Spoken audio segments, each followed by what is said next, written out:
السلام علیکم ورحمۃ اللہ وبرکاتہ۔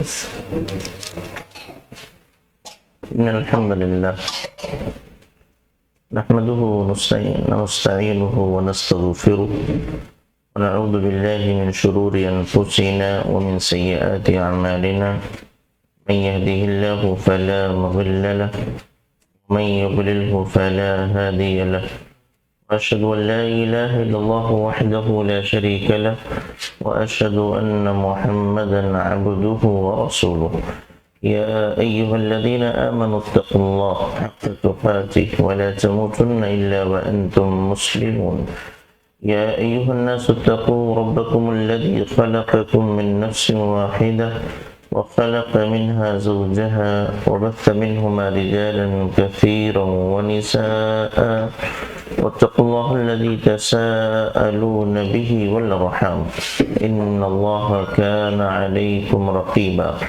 يا أيها الذين آمنوا اتقوا الله وقولوا قولا سديدا يصلح لكم أعمالكم ويغفر لكم ذنوبكم، ومن يطع الله ورسوله فقد فاز فوزا عظيما.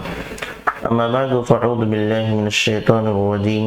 بسم الله الرحمن الرحيم. لا إكراه في الدين قد تبين الرشد من الغي، فمن يكفر بالطاغوت ويؤمن بالله فقد استمسك بالعروة الوثقى لا انفصام لها، والله سميع عليم. رب اشرح لي صدري ويسر لي أمري واحلل عقدة من لساني يفقهوا قولي، رب زدني علما، آمین۔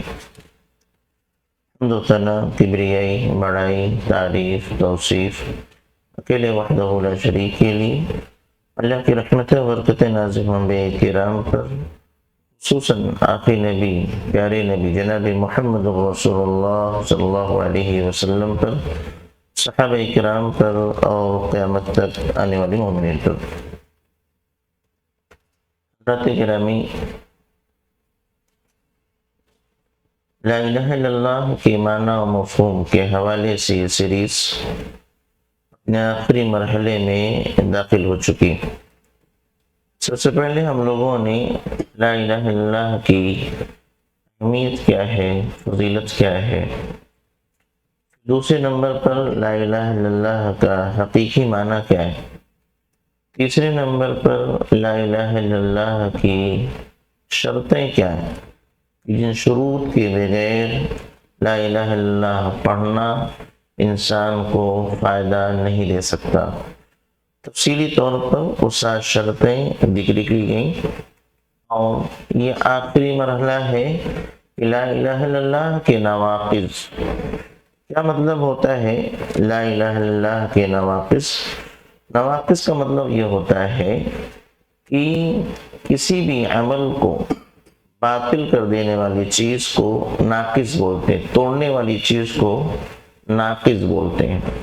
جیسے وضو انسان نے کیا، انسان نے وضو تو برابر کیا، لیکن وضو کبھی ٹوٹتا بھی ہے۔ تو جن چیزوں سے وضو ٹوٹتا ہے اس کو نواقص کہا جاتا ہے، وضو کے توڑنے والی چیزیں۔ اسی طریقے سے لا الہ الا اللہ پڑھ تو لیا ہے، تو اس کو بچانا بھی ضروری ہے۔ ایسا کوئی کام نہ کریں جس کی وجہ سے لا الہ الا اللہ پڑھنے کے باوجود کوئی کام نہ ہو۔ سب لوگ موبائل رکھ دیجیے، ایک دم جتنا بھی ضروری ہو ایک دم بند کر دیجیے۔ تو لا الہ الا اللہ پڑھنے کے بعد کون سی چیزیں ہیں کہ جو اس کے فائدے کو ختم کر سکتی ہیں؟ ہم نے لا الہ الا اللہ کے بارے میں پڑھا کہ اس کو جو پڑھنے والا ہے وہ جنت میں داخل ہوگا، صحیح بات ہے۔ تو کیا کوئی بھی انسان ایک مرتبہ پڑھ لیا اور وہ جنت میں داخل ہو جائے گا؟ قطعاً نہیں۔ چند چیزیں ہیں جس کی وجہ سے لا الہ الا اللہ کا پڑھنا باطل ہو سکتا ہے، یا یہ بھی ہو سکتا ہے کہ لا الہ الا اللہ روز پڑھتا ہے لیکن کچھ ایسی چیزیں اس کے ساتھ لگی ہوئی ہیں کہ اس کے روز پڑھنے کے باوجود بھی یہ کلمہ توحید اس کے لیے کافی نہیں ہے۔ وہ کون سی چیزیں ہیں انہی کو کہا جائے گا نواقص. اگر ایک رہتا ہے تو ناقص کہا جاتا ہے، کئی ہیں تو اس کو نواقص کہا جاتا ہے. تو لا الہ الا اللہ کی نواقص مراد یہ ہے کہ لا الہ الا اللہ پڑھنے کے جو فائدے ہیں اس کو ختم کر دینے والی چیزیں کون کون سی ہیں. اس شہادت کا جو فائدہ مل سکتا تھا اس کو مٹانے والی چیزیں کون سی چیزیں ہیں. تو تقریباً اہل علم نے 10 چیزیں بیان فرمائی کہ ان 10 چیزوں میں سے کوئی ایک چیز انسان کلمہ توحید کو پڑھنے والے کے ساتھ اگر لاحق ہوتا ہے تو پھر یہ کلمہ اس کو فائدہ نہیں پہنچائے گا. انہی میں سے سب سے پہلی چیز ہے شرک. انسان شرک کرے، کلمہ پڑھتا ہے اور شرک بھی کرتا ہے. اب ایسی صورت میں شرک کرنے والا گرچہ کتنی مرتبہ بھی کلمہ پڑھے یہ کلمہ اس کے حق میں مفید نہیں ہو سکتا. شرک کیا ہے اس پر ہماری اور آپ کی تفصیلی گفتگو ہو چکی ہے کہ شرک کا مطلب ہم نے سمجھا کہ اللہ کی وحدانیت میں کسی بھی قسم کا خلل واقع ہو جائے، کسی بھی قسم کی ملاوٹ واقع ہو جائے تو وہ شرک ہے. اللہ ہمارا رب ہے، اللہ کے ساتھ ساتھ کسی اور کو رب مان لینا. رب کے جو کام ہیں، اس کائنات کو چلانے والا کون ہے؟ رب ہے. اور رب کون؟ اللہ. اب اللہ کے علاوہ کسی اور کو ماننا کہ کوئی اور ہے جو اس کائنات کو چلا سکتا ہے یا اس کو چلانے میں اس کا کچھ عمل دخل ہے، کسی کو کچھ دینا، کسی سے چھین لینا، کسی کو عطا کر دینا یا ہوا کا چلا دینا، بارش کا نازل کر دینا وغیرہ، یہ رب کے کام. ہمارا رب صرف اللہ ہے. اگر اس طرح کا عقیدہ کسی اور کے بارے میں انسان رکھتا ہے تو وہ شرک کرتا ہے. اسی طریقے سے شرک کیا ہے؟ اللہ رب العالمین کی عبادت کے جو کام ہیں ان کاموں کو اللہ کے علاوہ کسی اور کے لیے کر دینا. چاہے گھر سے ایک طرف وہ اللہ کے لیے سجدہ کرتا ہے لیکن ساتھ میں وہ کسی اور کے لیے بھی سجدہ کر رہا ہے تو یہ بھی شرک ہے. اسی طریقے سے جو اللہ رب العالمین کے نام ہیں، پیارے پیارے نام، اچھے نام جن کو اسماء الحسنہ کہا گیا، اس معنی اور مطلب کے اعتبار سے اللہ کا نام کسی اور کو بھی دے دینا یا کسی اور کے بارے میں ایسا سوچنا یا عقیدہ رکھنا یہ شرک ہے. مثلا ہم عقیدہ رکھتے ہیں کہ ہم کتنا بھی دھیرے سے بات کریں میرا رب سن لیتا ہے، اب اور کتنا دور سے بات کریں اللہ سن لیتا ہے، یہ ہمارا عقیدہ ہے. اب اس طرح کا عقیدہ کسی اور کے بارے میں رکھنا کہ وہ کتنا بھی دور رہیں، کتنا بھی چپکے سے ہم بات کریں، ہم جو بھی بولتے ہیں وہ سن لیتے ہیں، اور ہیں مسلمانوں میں اس طرح کے عقائد پائے جاتے ہیں.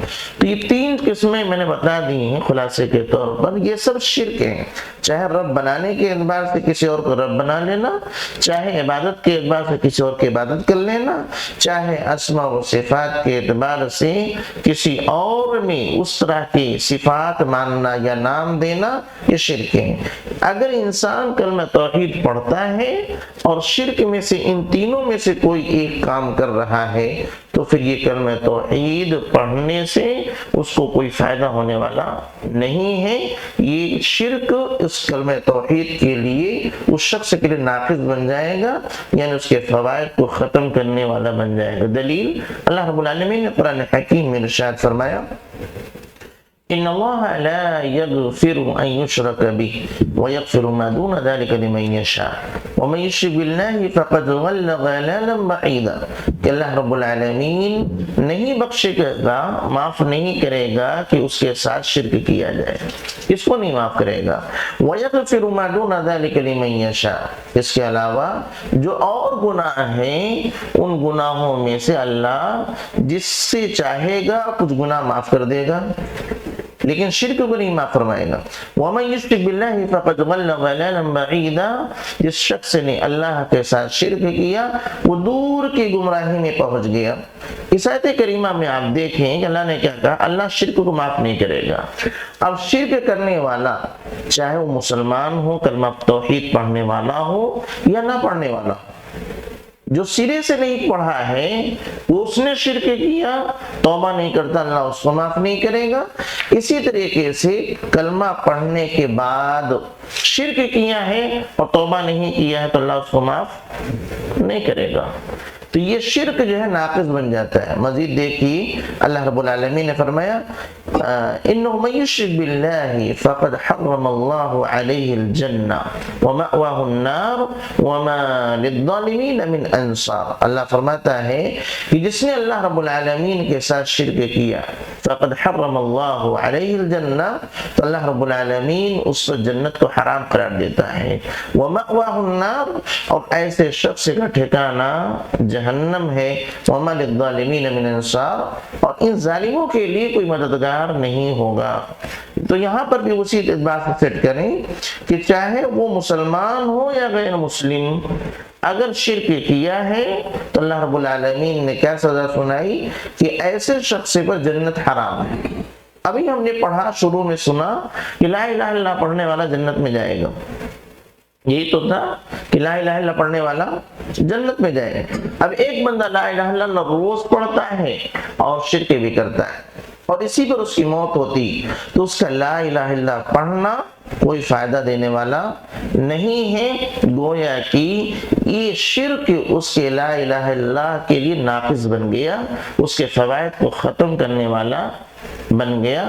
اس لیے جو کلمہ اس کو جنت میں پہنچا رہا تھا، اب شرک کرنے کی وجہ سے اب وہ کلمہ اس کو جنت میں نہیں پہنچا سکتا، اب اس کا ٹھکانہ جہنم ہونے والا ہے۔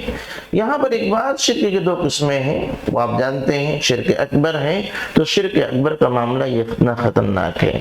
شرک اصغر کا معاملہ اس سے ہلکا ہے، اور شرک اصغر کرنے والا مسلمان مانا جاتا ہے، اور وہ بڑے گناہوں میں سے ایک گناہ ہے، اور اس کے متعلق اللہ رب العالمین فیصلہ فرمائے گا۔ تو یہاں پہلا ناقص کیا رہا لا الہ الا اللہ کا؟ شرک۔ ایسا بھی شرک کیا ہے اللہ کی ربوبیت میں، اللہ کی عبودیت عبادت میں، یا اللہ کے اسماء و صفات میں، تو لا الہ الا اللہ پڑھنے سے اس کا کوئی فائدہ ہونے والا نہیں ہے، الا یہ کہ وہ توبہ کر لے۔ اگر توبہ کر لیتا ہے تو انشاءاللہ پھر اس کو لا الہ الا اللہ کا فائدہ ملے گا، نہیں کیا تو نہیں ملے گا۔ اسی طریقے سے بعض لوگ ڈائریکٹ شرک نہیں کرتے، عبادت کے کام ڈائریکٹ تو کسی اور کے لیے نہیں کرتے بلکہ انڈائریکٹ کرتے ہیں، جس کو وسیلہ، یعنی ہم ان کو رب نہیں مانتے تو پھر ان کی عبادت کیوں آپ کر رہے ہیں؟ اس لیے کر رہے ہیں کہ یہ ہمیں اللہ سے قریب کر دیں گے، اس لیے ہم ان کی عبادت کر رہے ہیں کہ یہ رب نہیں ہے، ہم کو کچھ دے نہیں پائیں گے، لیکن یہ ہماری صدا، ہماری دعا، ہماری پکار، ہماری فریاد اللہ تک پہنچا دیں گے۔ اگر اس نیت سے بھی انسان عبادت کے کام کسی اور کے لیے انجام دیتا ہے تو اس کے لیے لا الہ الا اللہ کوئی فائدہ پھر دینے والا نہیں ہے۔ گرچہ وہ کہے میں اصلی رب اسی کو مانتا ہوں، حقیقی معبود اسی کو مانتا ہوں، اللہ جیسی صفات کسی میں نہیں ہے، لیکن وہ عبادت کے کام ان کے لیے کر رہا ہے۔ کیوں کر رہا ہے؟ رب مان کے نہیں کر رہا ہے، یہ کچھ دے دیں گے اس لیے نہیں کر رہا ہے، صرف اتنا کہ اگر ان کو ہم خوش رکھیں گے تو یہ ہمیں اللہ سے دلا دیں گے، یہ ہمیں اللہ سے قریب کر دیں گے۔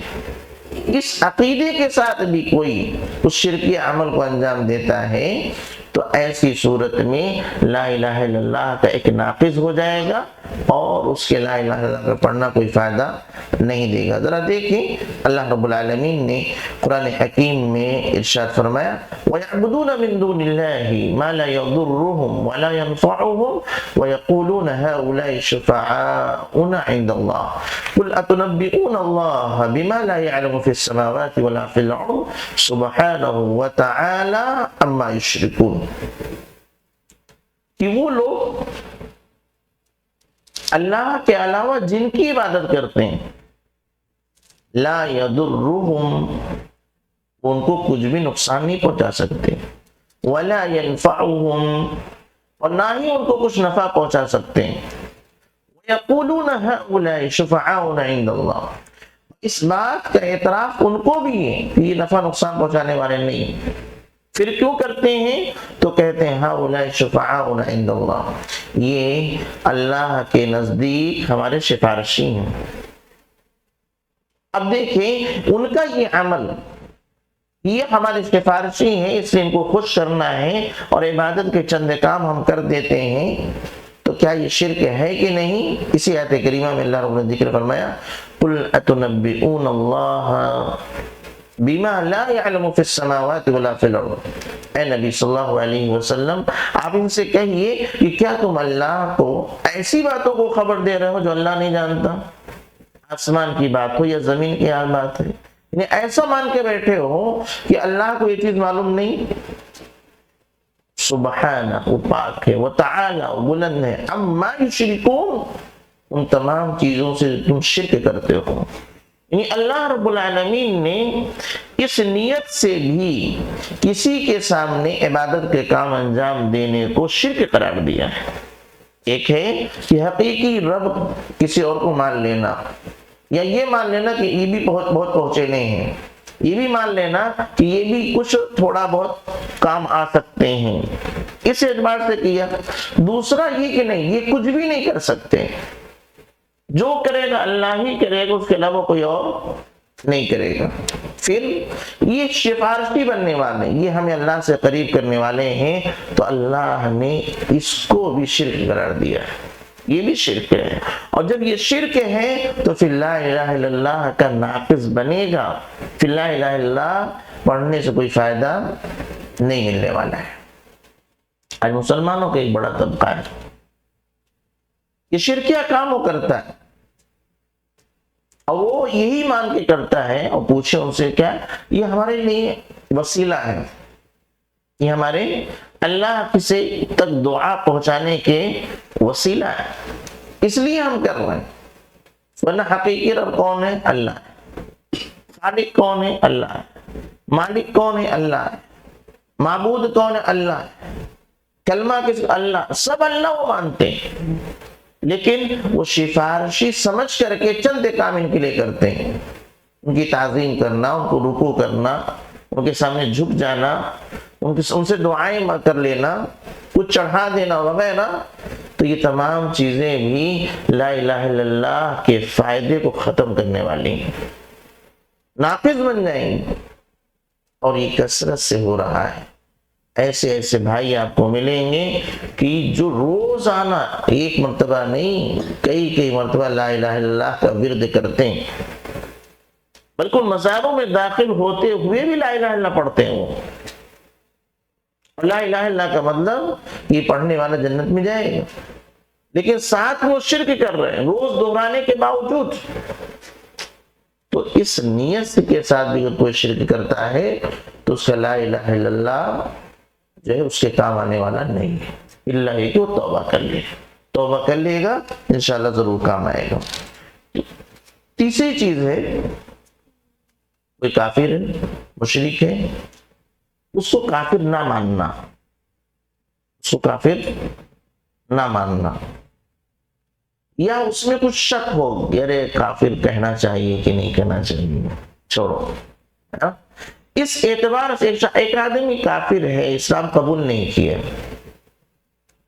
وہ کفر پر ہے، شرک کر رہا ہے، تو اس کو کافر نہ ماننا یہ بھی نواقص میں سے ہے۔ یعنی کفر کی حیثیت سے اس کا انکار نہ کرنا، جو بھی کفر ہے اس کو غلط ماننا پڑے گا، اس کو یہ سمجھنا کہ نہیں کافر نہیں کہنا چاہیے، کافر نہیں کہنا چاہیے، یا یہ ماننا کہ ہو سکتا ہے یہ لوگ بھی پر ہوں، کہ بہت سارے لوگ آئے ہیں، انبیاء آئے ہیں، ہو سکتا ہے یہ بھی اس نبی پہ چل رہے ہوں، اپنے نبی کے راستے پہ چل رہے ہوں، اس لیے ان کو کافر نہ کہنا، ان کو کافر نہ ماننا، یا کچھ شک ہو کہ پتہ نہیں ہے کہ نہیں ہے، چھوڑو، تو یہ چیز بھی لا الہ الا اللہ کے لیے ناقص بننے والی ہے۔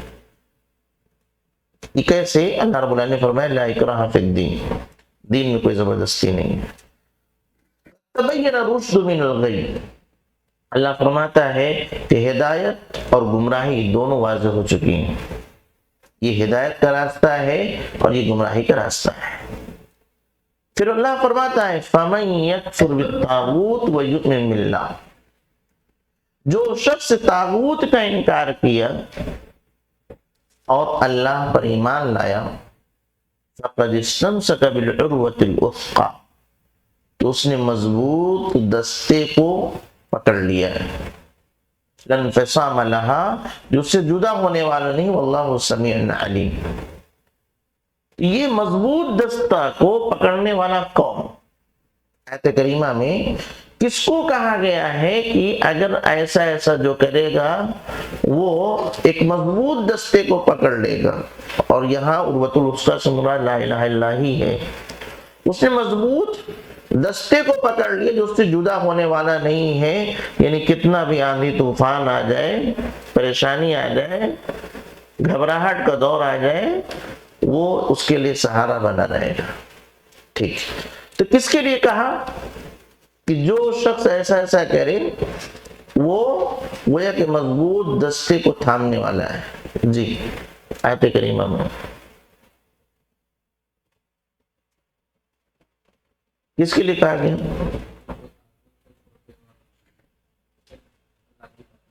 دو چیزیں ہونا چاہیے، فَمَن يَكْفُرْ بِالطَّاغُوتِ وَيُؤْمِن بِاللَّهِ، جو طاغوت کا انکار کرے، مانے کافر، کفر کو کفر مانے یہ کفر ہے، اور دوسرا پہلو ہے اللہ پر ایمان لائے۔ جب تک یہ دونوں چیزیں حاصل نہیں ہوگی، یہ طاغوت کا انکار، کفار کا انکار، کافر کو کافر کہنا، اور پھر اللہ پر ایمان لانا، یہ دونوں چیزیں جب تک نہیں ہوگی تب تک ایمان مکمل نہیں ہے۔ بہت سارے بھائی آپ کو ایسے ملیں گے، ان کا کہنا یہ ہے کہ بھائی ہم اللہ پر ایمان لائے ہوئے ہیں، بس ہم یہ جانتے ہیں، باقی ہم کسی کو کافر نہیں کہیں گے، کسی کو کفر کے یعنی منسوب نہیں کریں گے، ہم کفریہ کام کو غلط نہیں سمجھیں گے، ہم اپنے راستے پہ چلیں گے، اللہ پر ایمان لائے ہیں، اللہ کے راستے پہ چل رہے ہیں۔ اگر کوئی یہ ادھورا ایمان لاتا ہے، یہ سوچ رکھتا ہے، تو اس کا ایمان ادھورا ہے۔ دونوں چیزیں ہونا چاہیے، فَمَن يَكْفُرْ بِالطَّاغُوتِ، اب طاغوت سے مراد جتنی بھی معبودان باطلہ ہیں سب طاغوت ہیں، اس راستے پہ چلنے والے جتنے لوگ ہیں وہ طاغوت والے ہیں، لہذا طاغوت کا بھی انکار کرنا ہے، طاغوت والوں کا بھی انکار، ان کو صحیح نہیں مان سکتے آپ۔ انکار کرنے کا مطلب یہ کہ ان کو صحیح نہیں ماننا ہے، یا ان کے غلط ہونے میں شک نہیں ہونا چاہیے۔ بولنا، ایک انسان بولتا کب جب ضرورت پڑتی ہے، ہمیشہ بولتا نہیں ہے یہ کافر یہ مشرک نہیں بولتا، لیکن عقیدہ تو ہمیشہ رہتا ہے نا کہ کفر غلط ہے، اس پر جو چلے گا وہ غلط ہے، یقین ہونا چاہیے غلط ہے۔ ہاں ضرورت پڑے گی بولیں گے بھی کہ جو یہ کام کرتا ہے وہ کفر کے راستے پر ہے، وہ کافر ہے۔ تو یہ اصل ہے کہ کفر کا انکار، اس کا یقین ہونا چاہیے کہ کفر غلط ہے، کفر غلط ہے، کفر غلط ہے، کفر غلط۔ انکار کا مطلب یہ ہے کہ کفر غلط ہے، کافر غلط راستے میں جا رہے ہیں، کسی بھی کافر کے بارے میں شک نہیں ہونا چاہیے کہ پتہ نہیں غلط راستے پہ کہ صحیح راستے، نہیں غلط راستے پر ہے، اتنا یقین ہونا چاہیے۔ اگر ہے تب جا کر کے جو اس کے ایمان مکمل ہوتا ہے۔ اب آج اگر جو سیکولرزم کے نام پر ہو رہا ہے، اعتدال کے نام پر ہو رہا ہے، میانہ روی کہ بھائی سب لوگ بھائی چارے کے ساتھ مل جل کے رہیں وغیرہ، اس اعتبار سے کوئی کسی کو کافر و پھر نہ کہے، کوئی کسی کو غلط نہ کہے، سب کو سب صحیح والا بات کی والی بات کرو، میں صحیح ہوں آپ بولو میں بھی صحیح ہوں، میں صحیح ہوں آپ بولو کہ آپ صحیح ہوں، اب آپ مجھ کو غلط نہیں کہو گے، میں آپ کو غلط نہیں کہوں گا، میں آپ کو غلط نہیں مانوں گا، آپ مجھے غلط مت مانیے۔ سمجھ رہے؟ اگر یہ چیز آئے کہ غلط نہیں ماننا ہے تو پھر اس کا مطلب ہے کہ ابھی ہمارا ایمان مکمل نہیں ہوا، مضبوط دستہ میں ہم کو ملا نہیں۔ مضبوط دستے کو ملنے کے لیے فَمَن يَكْفُرْ بِالطَّاغُوتِ وَيُؤْمِن بِاللَّهِ، دونوں چیزیں ہونے چاہیے۔ اب بات سمجھ میں کہ آپ کو میں غلط نہیں کہوں گا، آپ کو میں غلط نہیں سمجھتا، آپ اپنے دین پر میں اپنے دین پر ہوں، نہیں، جو چیز غلط ہے ہم غلط مانتے ہیں، ہم آپ کو سمجھا نہیں پا رہے، الگ مسئلہ ہے، لیکن وہ غلط ہے۔ تو یہ کسی بھی کافر و مشرک کو غلط نہ ماننا یا اس کے غلط ہونے میں شک ہونا، اس کو اہل علم نے نواقض میں شمار کیا کہ لا الہ الا اللہ پڑھنے سے اس کو کوئی فائدہ ہونے والا نہیں ہے، کیونکہ لا الہ الا اللہ کا مضبوط دستہ اس کو حاصل ہوتا ہے جو پہلے باطل کو غلط کہے، غلط مانے، اور پھر اللہ کو صحیح مانے، اللہ پر ایمان لائے۔ جب تک یہ دونوں چیزیں نہیں ہوں گی تب تک جو ہے مضبوط دستہ لا الہ الا اللہ اس کو فائدہ نہیں دے گا۔ یہ بات سمجھ میں آئی کہ غلط کو غلط ماننا، کفر کو غلط ماننا، شرک کو غلط ماننا، کافر کو غلط ماننا، مشرک کو غلط ماننا، اور اپنے آپ پر یقین کہ میں صحیح راستے پر ایمان پر چل رہا ہوں، اگر یہ ہے تو صحیح۔ اب اگر کسی کے بارے میں ڈاؤٹ ہے، شک میں ہم پڑے ہیں، یا کفر کو کفر نہیں مان رہے ہیں، غلط نہیں مان رہے ہیں، ایمان کو ایمان مان رہے ہیں، اللہ پر ایمان لانا اس کو صحیح مان رہے ہیں، غیر اللہ پر ایمان لانا غلط ہے اس کو نہیں مان رہے، تو ایسی صورت میں پھر لا الہ الا اللہ پڑھنے سے کوئی فائدہ نہیں ہونے والا ہے۔ تو فَمَن يَكْفُرْ بِالطَّاغُوتِ وَيُؤْمِن بِاللَّهِ فَقَدِ اسْتَمْسَكَ بِالْعُرْوَةِ الْوُثْقَىٰ لَا انفصام لَهَا وَاللَّهُ سَمِيعٌ عَلِيمٌ۔ چوتھی چیز ہے، اسلامی شریعت کے مقابلے میں کسی اور قانون کو، کسی اور شریعت کو بہتر سمجھنا۔ اسلامی قانون، اسلامی شریعت کے مقابلے میں کسی اور قانون کو یا کسی اور شریعت کو بہتر سمجھنا۔ قانون بولا کہ انسانوں کو بنایا ہوا قانون، شریعت جس کو لوگ کہتے ہیں یعنی جو دین کے نام سے شرعی اصول لوگوں کے یہاں قانون ہیں۔ تو اسلامی شریعت کے مقابلے میں کسی اور شریعت کو یا کسی اور قانون کو بہتر جاننا۔ اگر کسی کے اندر یہ چیز ہے لا الہ الا اللہ کا کوئی فائدہ نہیں ہوگا، یہ نواقض میں سے ایک ناقض ہے۔ چند باتیں پڑھنے کے بعد نتیجے پہ پہنچتے ہیں۔ اللہ رب العالمین نے اسلامی قانون کی اہمیت کیا ہے؟ فرمایا فَلَا وَرَبِّكَ لَا يُؤْمِنُونَ حَتَّى يُحَكِّمُوكَ فِيمَا شَجَرَ بَيْنَهُمْ ثُمَّ لَا يَجِدُوا فِي أَنفُسِهِمْ حَرَجًا مِّمَّا قَضَيْتَ وَيُسَلِّمُوا تسلیما۔ یہ آپ کے رب کی قسم، یہ اس وقت تک حقیقی مومن نہیں ہو سکتے کہ حَتَّى يُحَكِّمُوكَ فِيمَا شَجَرَ بَيْنَهُمْ، یہ آپ کو اپنے جھگڑوں میں جج نہ بنا لیں، فیصلہ کرنے والا نہ بنا لیں۔ ثُمَّ لَا يَجِدُوا فِي أَنفُسِهِمْ حَرَجًا مِّمَّا قَضَيْتَ، اور جب آپ فیصلہ کر دیں تو پھر اس فیصلے کو سننے کے بعد ان کے دل میں حرج نہ محسوس کریں گے۔ وَيُسَلِّمُوا تَسْلِيمًا، اور مکمل طور سے خوشی خوشی اس فیصلے کو قبول کر لیں، خوشی خوشی اس فیصلے کو قبول کر لیں۔ تین باتیں اس میں ہیں۔ صحابہ اکرام سے اللہ رب العالمین ان کے بارے میں فرما رہا ہے کہ اے نبی صلی اللہ علیہ وسلم، آپ کے رب کی قسم کھا کے فرمایا کہ یہ لوگ مومن نہیں ہو سکتے۔ کون؟ صحابہ اکرام۔ اب صحابہ اکرام پر بات ہو رہی ہے نا، تو اس کے بعد جتنے ہیں سب اس میں شامل، کوئی مومن نہیں ہو سکتا۔ کب ہوگی یہ لا الہ الا اللہ پڑھنے والے؟ کب مومن ہوں گے؟ حتی یحکموک فیما شجر بینہم، پہلا کام کہ آپ کو جج بنا لیں اپنے اختلافات میں، اپنے جھگڑوں میں۔ دوسرا، جب آپ فیصلہ کر دیں تو اس فیصلے کو لے کر کے ان کے دل میں تنگی نہیں ہو کہ ارے ایسا ہو گیا، یہ نہیں، یہ ہونا چاہیے نہ، وَيُسَلِّمُ تَسْلِيمًا، اور خوشی خوشی قبول کریں. ایسا لوگ مجبوری میں قبول کر رہے ہیں، مجبوری میں نہیں، خوشی خوشی قبول کریں. تین چیزیں جس کے اندر ہوں گی وہ حقیقی مومن ہوگا. اب نبی کا جو فیصلہ ہے وہی قانون ہے، وہی شریعت ہے ہماری. اللہ کا جو فیصلہ ہے وہی قانون ہے، وہی شریعت ہے. خلاصہ کیا نکلا؟ یہ حقیقی مومن اس وقت تک نہیں ہو سکتے جب تک کہ اللہ اس کے رسول کی شریعت کو اپنا جج نہ بنا لے.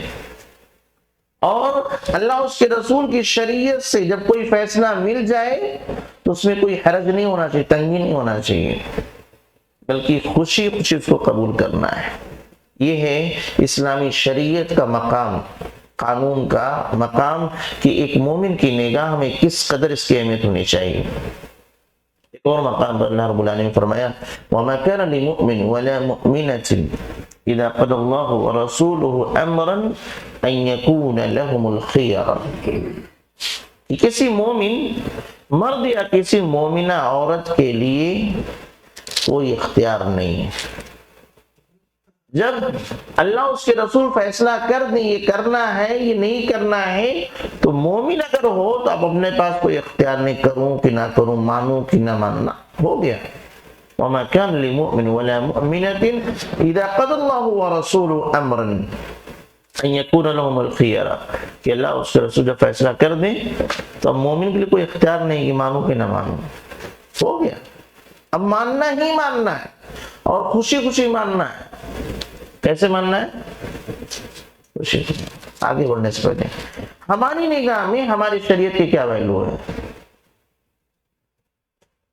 ہماری نگاہ میں ہماری شریعت کی کیا ویلو ہے؟ کیا واقعتاً ہم اپنے جھگڑوں میں اپنی شریعت کو جج بنا رہے ہیں کہ وہاں سے ہم فیصلہ کرائیں گے؟ کوئی بھی جھگڑا، ایک آیت کریمہ وہ بھی فیمس ہے نا، یا ایھا الذین آمنوا اطیعوا اللہ واطیعوا الرسول واولی الامر منکم فإن تنازعتم فی شیء فردوه الی اللہ والرسول ان کنتم تؤمنون باللہ والیوم الآخر. اللہ، اے ایمان والو، اللہ کی اطاعت کرو، اللہ کے رسول کی اطاعت کرو، اولو الامر جو حکمراں ہیں ان کی اطاعت کرو. فإن تنازعتم فی شیء، اور اگر کسی چیز میں تمہارا اختلاف ہو جائے فردوه الی اللہ، کہاں لوٹانا اس کو؟ اللہ اس کے رسول یعنی شریعت کی طرف لوٹانا ہے، قرآن اور حدیث سے لوٹانا ہے، وہاں سے فیصلے لینا ہے. اور اللہ تعالیٰ نے جوڑ دیا کہ ان کنتم تؤمنون باللہ والیوم الآخر، یہ وہی کرے گا جو اللہ پر اور آخرت کے دن پر ایمان رکھتا ہے. اگر یہ کام نہیں کرتے کہ اپنے جھگڑے کے وقت شریعت سے فیصلہ نہیں کرواتے، اس کا مطلب جیسا ایمان آخرت پر اللہ کو نہیں ہے. ٹھیک ہے، تو اس میں کہا فَإِن تَنَازَعْتُمْ فِي شَيْءٍ، کوئی بھی تمہارا تنازع ہو جائے، اختلاف ہو جائے تو اللہ اس کے رسول سے فیصلہ کرائے، یعنی شریعت سے فیصلہ کرائے. تو کون سا اختلاف،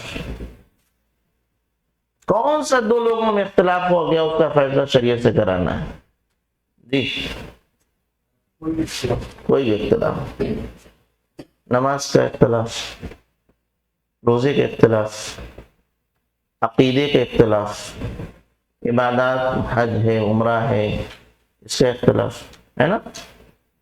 اس کے علاوہ جتنے بھی اختلاف ہو سکتے ہیں، گھر کے اختلاف، میاں بیوی کے،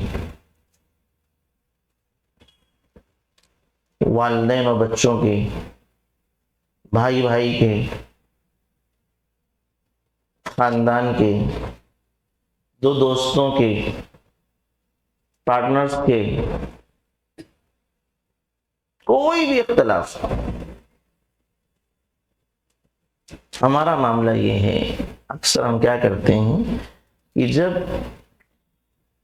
عقیدہ اور عبادت کا معاملہ رہتا ہے، اس میں اگر اختلاف ہوتا ہے تو ہم کتاب و سنت طرف لوٹتے ہیں کہ وہاں سے فیصلہ ہم نہیں. نہ میری بات صحیح نہ آپ کی، چلو قرآن و حدیث میں دیکھتے ہیں، اور اسی کی ہم دعوت بھی دیتے ہیں، ہے کہ نہیں؟ صحیح ہے، لیکن اختلاف صرف اتنا ہی نہیں ہے، اور بھی بہت سارے اختلافات ہیں جو میں نے اشارہ کیا، گھریلو معاملات، نکاح کے موقع پر، طلاق کے موقع پر، خلا کے موقع پر، بٹوارہ وراثت کے موقع پر، بہت سارے اختلافات ہیں۔ یہ تمام اختلافات ہیں، اللہ کہتا ہے کہ ان کو آپ قرآن حدیث سے حل کرو۔ ایک کلمہ پڑھنے والا یہ کام نہیں کر رہا ہے، ایک کلمہ پڑھنے والا یہ کام نہیں کر رہا ہے، تو کیا وہ لا الہ الا اللہ اس کو فائدہ دے گا؟ اس میں بات کرنا چاہتا ہوں۔ ابھی آپ نے سنا اللہ رب العالمین قسم کھا کے کہہ رہا ہے لا یؤمنون، یہ حقیقی مومن نہیں ہو سکتے ہیں۔ شریعت اسلامیہ کے مقابلے میں کسی اور قانون کو بہتر سمجھنا لا الہ الا اللہ کے فائدے کو ختم کرنے والا ہے۔ مسلمانوں میں سے اکثر کو دیکھیے کورٹ کچہری کے چکر کون لگا رہا ہے؟ لا الہ الا اللہ پڑھنے والے ہیں نا۔ کیا شریعت سے بہتر قانون لوگوں کے بنائے ہوئے قانون ہو سکتے ہیں؟ نہیں ہو سکتے۔ اور آپ کو اس طرح کی چیزیں ملیں گی کہ آپ ان کو بلاؤ کہ آؤ شریعت کی روشنی میں فیصلہ کر لیں، ہاں ٹھیک ہے، لیکن آؤ کورٹ میں ملیں گے، آپسی جھگڑے کورٹ میں فیصلہ ہوگا، وہ تو بیٹھ کے بھی ہو سکتا تھا۔ طلاق کے مسائل ہیں، ساری باتیں کلیئر ہیں، آؤ شریعت کی طرف اور جلدی ہو جائے گا، لیکن نہیں، ہم کورٹ میں جائیں گے۔ کمال یہ ہے کہ جب ہمارا فائدہ ہوتا ہے تو ہم شریعت پر بلاتے ہیں، ایک طبقہ یہ، اور جہاں لگتا ہے کہ اگر ہم نے شریعت سے فیصلہ کرایا تو نقصان ہو جائے گا میرا، تو وہ بلانے پہ بھی نہیں آتے، وہ نہیں آتے۔ ایسا ہے تو یہ سب کورٹ کچہری کے چکر لگائے جا رہے ہیں۔ اللہ رب العالمین نے ابھی آیت کریمہ آئے گی، اس عمل کو شریعت اسلامیہ کے علاوہ کسی اور قانون سے فیصلہ کرانے کی کا حکم کیا ہے، اس کو ذکر کیا ہے۔ لوگوں نے اس کو بہت ہلکے میں لیا ہے، فٹافٹ کورٹ کچہری کے چکر لگائے جاتے ہیں، اور تعجب تو اس وقت ہوتا ہے کہ پردہ نشین مائیں ہیں، بہنیں ہیں، وہ بھی بیچاری کھڑی نقاب لگائے ہوئے، اور بعض ایسے واقعات سامنے آتے ہیں، بعض ایسی بھی ہیں جن کے پاس فیس ادا کرنے کی استطاعت نہیں ہے، پھر بھی ہو جاتی ہیں۔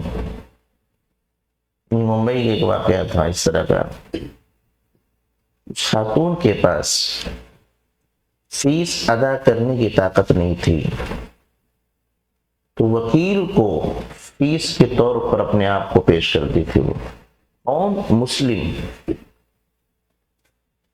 اور یہ ہمارے ہی راستے دکھائے ہوئے ہیں۔ یہ شریعت کس کے لیے؟ ہماری اولاد کے لیے نا، اس سے فیصلہ کرا لیجیے اور ہم اس کو چھوڑ رہے ہیں، ہم وہاں۔ تو شریعت اسلامیہ سے بہتر کسی اور شریعت کو، قانون کو بہتر ماننا، یہ لا الہ الا اللہ کے فائدے کو ختم کرتا ہے۔ اللہ رب العالمین نے فرمایا افحکم الجاہلیت یبغون ومن احسن من اللہ حکما لقوم یوقنون، کیا یہ لوگ جاہلیت کے فیصلے کو تلاش کر رہے ہیں؟ اللہ سے بہتر فیصلہ کرنے والا کون ہے؟ لوگ سوچتے کیوں نہیں؟ لقوم یوقنون۔ جاہلیت کا فیصلہ کیا ہے؟ جاہلیت کا فیصلہ کیا ہے؟ شریعت، قرآن و حدیث سے ہٹ کر کے جتنے بھی قوانین ہیں سب جاہلیت سے، سب جاہلیت ہے۔ اللہ فرماتا ہے لوگ اس کا فیصلہ تلاش کرتے ہیں۔ اللہ سے بہتر فیصلہ کون کر سکتا ہے؟ لوگ سوچتے کیوں نہیں؟ اور یقیناً دیکھیے یہی مسلمان جاہلیت طرف جاتا ہے، اس کو جاہلیت سے تعبیر کیا۔ ایک اور مقام میں اللہ رب العالمین نے فرمایا وَمَن لَّمْ يَحْكُم بِمَا أَنزَلَ اللَّهُ فَأُولَٰئِكَ هُمُ الْكَافِرُونَ، کہ جس شخص نے اللہ کے نازل کردہ بما انزل اللہ، اللہ کے نازل کردہ قانون سے فیصلہ نہیں کرایا، فَأُولَٰئِكَ هُمُ الْكَافِرُونَ، وہ کافر ہے، یہی لوگ ہیں جو کافر ہیں۔ یہی آیت کریمہ دوسرے مقام پر آئی وَمَن لَّمْ يَحْكُم بِمَا أَنزَلَ اللَّهُ فَأُولَٰئِكَ هُمُ الظَّالِمُونَ، جن لوگوں نے اللہ کے نازل کردہ قانون سے فیصلہ نہیں کرایا وہ ظالم لوگ ہیں۔ اور تیسری جگہ یہ آیت کریمہ آئی وَمَن لَّمْ يَحْكُم بِمَا أَنزَلَ اللَّهُ فَأُولَٰئِكَ هُمُ الْفَاسِقُونَ، کہ جن لوگوں نے اللہ کے نازل کردہ قانون سے فیصلہ نہیں کرایا وہ فاسق لوگ ہیں۔ ایک جگہ کافر کہا، ایک جگہ ظالم کہا، ایک جگہ فاسق کہا ہے۔ کیا مطلب ہے اس کا؟ ایک تو یہ ہے کہ واقعتاً وہ اسلامی قانون کے مقابلے میں دوسرے قانون کو بہتر سمجھتا ہے، اس لیے وہ دوسرے قانون سے فیصلہ کرا رہا ہے، تو وہ فَأُولَٰئِكَ هُمُ الْكَافِرُونَ ہے۔ کیا ہے وہ؟ فَأُولَٰئِكَ هُمُ الْكَافِرُونَ، وہ کفر ہے۔ ایسے ہی حالت میں لا الہ الا اللہ کا ناقض ہو جائے گا، لا الہ الا اللہ اس کو فائدہ نہیں ہو جائے گا۔ دوسرا ہے کہ وہ دونوں کو سیم سے مانتا ہے، اللہ کے قانون شریعت کو اور لوگوں کے بنائے ہوئے قانون کو برابر مانتا ہے، چاہے یہ چاہے وہ، تو یہ ظلم ہے۔ فَأُولَٰئِكَ هُمُ الظَّالِمُونَ۔ اور تیسرا ہے کہ وہ اللہ کے قانون کو بہتر سمجھتا ہے، اسلامی شریعت کو بہتر سمجھتا ہے، پھر بھی جاتا ہے لوگوں کے بنائے ہوئے قانون سے فیصلہ کرانے، تو یہ کفر نہیں ہے، یہ کیا ہے؟ فسق ہے، گناہ کبیرہ ہے۔ تینوں حالتوں میں خطرناک ہی ہے۔ ایک حالت میں ذکر کیا گیا کہ یہ ناقض بن رہا ہے، کفر ہو سبب بن رہا ہے، تو اسلامی قانون، اسلامی شریعت کے مقابلے میں کسی اور قانون کو بہتر سمجھنا، یہ لا الہ الا اللہ کی جو فوائد ہیں اس کو ختم کر دیتا ہے۔ اب اس میں شاید آپ کے ذہن میں یہ بات ہے کہ ہم تو بہت گئے ہیں کورٹ، اب کیا کریں؟ کئی کیس ابھی بھی فائل ہیں، ہاں ہے کہ نہیں؟ ہاں، کیوں گئے؟ کیوں گئے؟ ہم کو واپس آنا چاہیے، ختم کرنا چاہیے۔ وقتی طور پر شاید نقصان ہو جائے، خسارہ ہو جائے اور آپ ہار جائیں، شاید آپ کی پراپرٹی چلی جائے،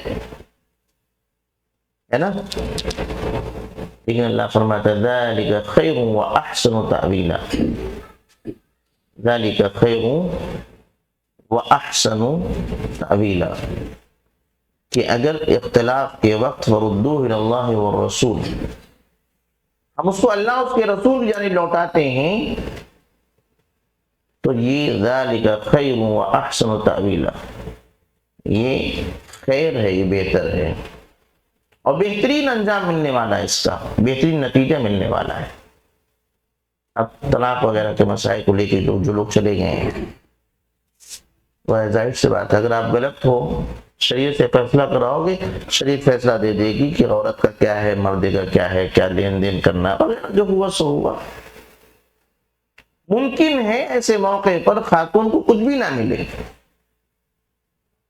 تو نقصان تو دکھتا ہے، لیکن یہ خیر ہے، یہ بہترین نتیجہ ہے، اور جب اللہ کہہ دے گی یہ خیر ہے، یہ بہترین نتیجہ ہے، تو اس میں ہم شک نہیں کر سکتے۔ یقیناً بعد میں اس کے ثمرات سمجھ میں آتے ہیں کہ اچھا ہوا تھا، وقتی طور پر تکلیف تو ہوئی، وقتی طور پر ہم ہارے، وقتی طور پر ہمارا نقصان ہوا، لیکن اسی میں خیر ہے۔ یقین کرنا، یہ ایمان، اللہ پر بھروسہ ہونا چاہیے۔ ورنہ آپ دیکھیں کئی سال گزر جاتے ہیں، تاریخ پہ تاریخ پڑتی رہتی، لڑکی اپنے گھر بیٹھی ہے، لڑکا اپنا ہے، ادھر دوسرا نکاح بھی نہیں کر سکتا، اس کا بھی کہیں اور نکاح نہیں ہو سکتا، زبانی طور پر طلاق ہو چکا ہے، اس کے باوجود دونوں آزاد نہیں۔ کمال تو تب ہوتا ہے کہ لڑکی آنا نہیں چاہتی، لڑکا لانا نہیں چاہتا، پھر بھی طلاق نہیں ہوگی، یہ صورت ہے۔ اور جب تک اس طرح کے مسائل ہیں، دونوں خاندان میں نفرت، بدگمانی، بغض، ایک دوسرے کو نقصان پہنچانے کی کوشش، مختلف قسم کے جھوٹے الزامات لگائے جاتے رہتے ہیں، گناہ پہ گناہ ہوتا رہتا ہے۔ تو اولاً اس طرح کی چیزیں ہوں تو ختم کر دینا چاہیے۔ آؤ بیٹھو، یہ اہل علم کے پاس بیٹھ جائیے اور یہ کہیے کہ ہمارا مسئلہ ہے، آپ شریعت کے اعتبار سے فیصلہ کر دیں، ہم مان لیں گے، جو بھی ہوگا ختم، کیونکہ اس سے بہتر فیصلہ نہیں ہو سکتا، یہ اللہ کا فیصلہ ہے، دونوں لوگ۔ دوسری بات، کبھی کبھی ہم جانا نہیں چاہتے، کوئی گھسیٹ لے جاتا ہے کورٹ میں، ہم جانا نہیں چاہتے تھے لیکن سامنے والے ہم کو گھسیٹ لیے، تو یہ مجبوری ہے کہ جس کی وجہ سے اگر اب ہم جاتے ہیں تو نہ کفر ہے، نہ ظلم ہے، نہ فسق ہے، یہ کیونکہ ہم بالقصد نہیں گئے، ہم نے شروعات نہیں کی، وہ ہم کو لے گئے اور پھر ہم کو جانا پڑا اپنی بات کو ثابت کرنے کے لیے کہ ہم سچائی پر ہیں۔ تو اگر ایسا ہوتا ہے تو نہ کفر ہے، نہ فسق ہے، اور نہ ہی ظلم ہے۔ یہاں پر وَلْيَحْكُمْ أَهْلُ الْإِنْجِيلِ وَمَنْ لَمْ يَحْكُمْ بِمَا أَنزَلَ اللَّهُ فَأُولَٰئِكَ هُمُ الْفَاسِقُونَ۔ تو یہ چوتھی چیز ہے جو لا الہ الا اللہ کے فائدے کو ختم کر دیتی، ناقص بن جاتی۔ کیا؟ اسلامی شریعت کے مقابلے میں کسی اور کی شریعت کو یا کسی اور کے قانون کو بہتر سمجھنا۔ آخری چیز ہے شریعت اسلامیہ کو ناپسند کرنا۔ اللہ کے نبی صلی اللہ علیہ وسلم جو شریعت لے کر کے آئے ہیں اس کو ناپسند کرنا، گر سے اس پر عمل پیرا ہو، عمل کر رہا ہے اسی کو لیکن پسند نہیں ہے، نماز پڑھ رہا ہے لیکن اس کو پسند نہیں، روزہ رکھ رہا ہے رمضان میں لیکن پسند نہیں، زکوٰۃ دے رہا ہے لیکن پسند نہیں ہے، سود سے بچ رہا ہے لیکن اس کو پسند نہیں ہے، وہ سوچتا ہے کہ سب کا چلنا ہمارا بھی چلے، ہم مسلمان ہو کے غلطی کر دیے۔ تو کسی ایک چیز کو ناپسند کرنا جانتے ہوئے کہ اللہ کا یہ فیصلہ ہے، اللہ کی نازل کردہ شریعت کا حصہ ہے، پورے دین کو اگرچہ وہ پسند کرتا ہو، اگر ایک چیز کو ناپسند کرتا ہے اور اس پر عمل پیرا بھی ہے تو ایسی صورت میں لا الہ الا اللہ اس کو کوئی فائدہ دینے والا نہیں۔ اللہ رب العالمین نے فرمایا وَالَّذِينَ كَفَرُوا فَتَعْسًا لَهُمْ وَأَضَلَّ أَعْمَالَهُمْ ذلك بأنهم كرهوا ما أنزل الله فأحبط أعمالهم۔ جن لوگوں نے کفر کیا ان کے لیے ہلاکت ہو، ان کے اعمال برباد ہو گئے، ذلك بأنهم، یہ اس وجہ سے کہ انہوں نے کرہوا ما انزل اللہ، اللہ کی نازل کردہ چیزوں کو ناپسند کیا ہے، اس وجہ سے ان کے نام اعمال برباد ہو رہے ہیں، جو بھی اچھے کام کیے برباد ہو رہے ہیں، ان کے لیے ہلاکت ہے۔ کیوں؟ غلطی کیا ان کی؟ کیونکہ انہوں نے بِأَنَّهُمْ كَرِهُوا مَا أَنزَلَ اللَّهُ، اللہ کی نازل کردہ چیزوں کو انہوں نے ناپسند کیا ہے، گرچہ عمل کر رہا. منافقین کا کیا معاملہ تھا؟ نماز پڑھتے تھے کہ نہیں پڑھتے تھے؟ میں سمجھتا ہوں ہم سے آپ سے زیادہ پڑھتے تھے. وہ روزہ بھی رکھتے تھے، زکوٰۃ بھی دیتے تھے، جہاد میں بھی شریک ہوتے تھے، لیکن ان میں سے ایک بھی ان کو پسند نہیں تھا، ناپسند تھا. اللہ نے ان کے اس طرح کے عمل کو قبول نہیں کیا. مجبوری میں کر رہے تھے، وہ دباؤ میں کر رہے تھے. تو اگر کوئی شخص، کوئی مومن لا الہ الا اللہ پڑھنے والا مرد ہو یا عورت، شریعت کی کسی بھی ایک چیز کو ناپسند کرتا ہے اور لا الہ الا اللہ پڑھتا ہے، تو پھر لا الہ الا اللہ اس کے لیے مفید نہیں ہوگا، اس کے لیے مفید نہیں ہوگا. بہت سارے مسائل ہیں. خواتین کا معاملہ ذرا دیکھیں. ایک سے زائد نکاح، اس کو ہنس رہے ہیں آپ؟ عورتوں کی بات ہے اس لیے بہت سارے خواتین ایک ہوتا ہے کچھ ہوتی بھائی ٹھیک ہے ہم چاہتے تو نہیں کہ ہو، لیکن شریعت کا مسئلہ ہے تو ہم انکار بھی نہیں کریں گے، مخالفت نہیں کریں گے. کیونکہ ہر عورت چاہتی ہے کہ اس کا کوئی شوکت نہ ہو. ایک چاہت الگ چیز ہے، لیکن وہ یہ دیکھ رہی کہ اللہ کا فیصلہ ہے تو ناپسند بھی نہیں ہے. ٹھیک ہے، آپ کرنا چاہیں کر لیں. اور اگر کوئی خاتون اس کو ناپسند کرتی، اللہ کے فیصلے کو پسند نہیں کرتی، اس زمرے میں آ سکتی. آپ کا ایک کام ہے، دل نہیں کر رہا ہے کہ اس کام کو انجام دیں، لیکن اللہ کے فیصلے کو غلط سمجھنا، اس سے نفرت کرنا، یہ درست نہیں ہے، یہ درست نہیں ہے. اور یہ ناپسندیدگی صرف عورتوں میں نہیں کہ دوسرا نکاح نہ کریں، مردوں میں بھی ہے کہ نہیں؟ ہے نہیں ماں؟ کر کے دیکھو آپ کے سسرال والے کیا کرتے ہیں؟ آ کے پیٹنا شروع کرتے ہیں نا؟ پیٹتے کیسے معلوم؟ نہیں معلوم؟ وہ بھی پیٹتے ہیں. بڑے تجربے ہیں آپ کے. تو یہ کیوں ہو رہا ہے بھائی؟ اس نے کیا غلط کیا ہے؟ وہی میں نے کہا کہ عورتوں پہ آپ نے ہنسا تھا نا، ان کا مسئلہ صرف ان کا مسئلہ نہیں ہے. شریعت کے اس مسئلے کو عورتیں بھی ناپسند کرتی، مرد بھی ناپسند کرتے ہیں. جب اپنی بہن یا اپنی بیٹی کے شوہر دوسرا نکاح کرتے ہیں تو بہت سارے مرد، ایک بڑا طبقہ ملتا ہے، اس کی مخالفت کرنے والے، مقابلہ کرنے والے، اس کو ختم کرانے والے، کیس کرانے والے. تو یہ نہیں ہونا چاہیے.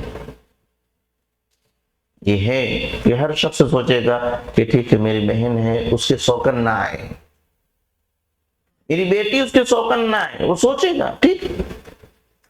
لیکن سامنے والا داماد ہے یا بہنوئی ہے، وہ دوسرا نکاح کر لے رہا ہے، تو ہم اس کو غلط نہیں کہہ سکتے. اپنے آپ کو اس پر تیار کرنا ہوگا کہ وہ صحیح کام کیے. اپنی بہن کو، اپنی بیٹی کو بتانا پڑے گا، سمجھانا پڑے گا.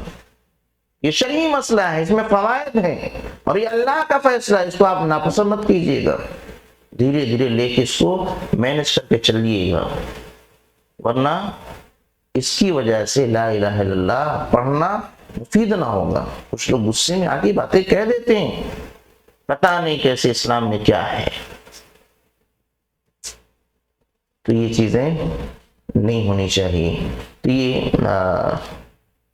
5 نواقص کا یہاں ذکر آیا، انشاءاللہ بقیہ آئندہ ہم دیں گے کیونکہ لمبا ہے ابھی. تو یہ پہلی بات، لا الہ الا اللہ پڑھنے کے ساتھ کوئی شرک کرتا ہے تو لا الہ الا اللہ کا پڑھنا اس کے لیے مفید ثابت نہیں ہوگا۔ لا الہ الا اللہ پڑھنے کے ساتھ کسی کو وسیلہ بناتے ہوئے شرکیہ کام انجام دیتا ہے تو بھی لا الہ الا اللہ اس کے کام نہیں آئے گا۔ لا الہ الا اللہ پڑھتے ہوئے کسی کافر، کسی مشرک کے کفر یا اس کے شرک میں شک کرنا یا اس کو غلط نہ ماننا، اگر یہ عقیدہ بنتا ہے تو لا الہ الا اللہ اس کو فائدہ نہیں دے گا۔ ایسے ہی لا الہ الا اللہ پڑھتا ہے لیکن شریعت اسلامیہ کے مقابلے میں کسی اور قانون، کسی اور شریعت کو بہتر سمجھتا ہے تو لا الہ الا اللہ فائدہ نہیں دے گا۔